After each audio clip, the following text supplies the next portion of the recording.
Welcome back to BBN Tonight. Former Cats continue battling it out in the NBA Finals in Orlando tonight. So we want to talk to Jack Goose Givens about what to look for in Game 4.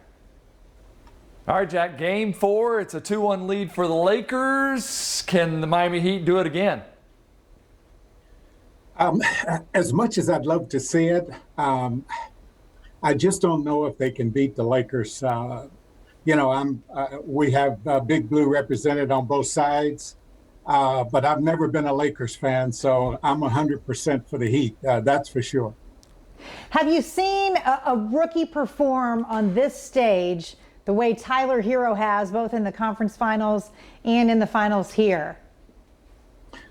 It's really very impressive for a guy who, when he first came to the University of Kentucky, I think he was probably last on the list of the guys that really impressive class that came in. I think he might have been last on the list, as what you would expect, and how long he was going to be at Kentucky.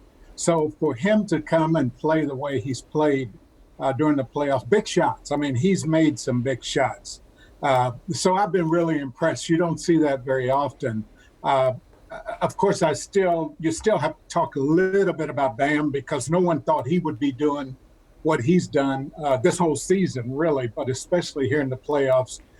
Kentucky has been shining all throughout. I'm like you. I've never been a huge Lakers fan, but I think when you look over at that team, Rajon Rondo has a championship, but Anthony Davis is looking for that first one. So if there's somebody that kind of makes you want to pull for him, I think it's Anthony Davis. Well, and I love Rondo myself. I mean, I love how he's played. I love this game.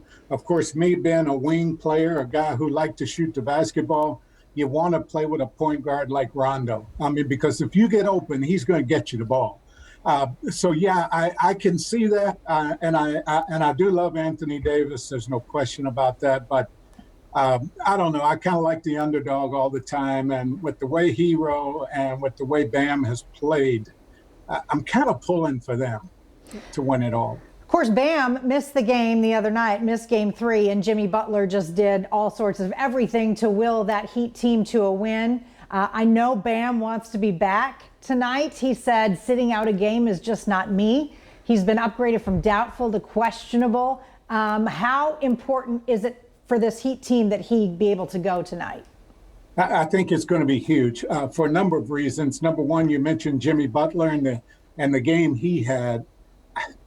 As good as he is, I don't know that he can be that much on top of his game another night, 2 nights in a row, although he's been very impressive. I think the rebounding was the biggest part of that game, and they hung with the Lakers rebounding the basketball even without Bam. So if Bam can come in and just give his numbers, he doesn't have to give you 32 again, but if he can just give you his numbers, get double-figure rebounds, low double-figure points on his first game back, I feel much better for the Heat coming into Game 4. How much interaction have you had with Pat Riley through the years, with both of you being former Wildcats? Any interaction there much? Well, I was in broadcasting, NBA broadcasting for a long, long time. So even back when he was coaching, I had the opportunity to interview him a lot. I would sit and talk to him from time to time, just about the game, about his perspective. So I've had an opportunity to learn a lot from him.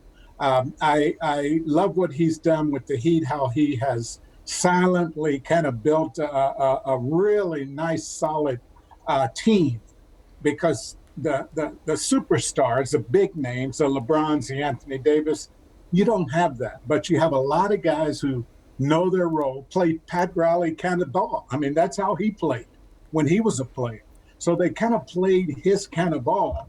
And he finally has, not finally, because he has put together a lot of teams, but he has a team that kind of reflects the way he played, as opposed to going with the big names like he's done in the past.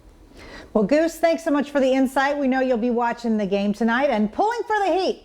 We'll catch up with you soon. I'm pulling for them, man. It'd be great if they can figure out a way to tie it up 2-2.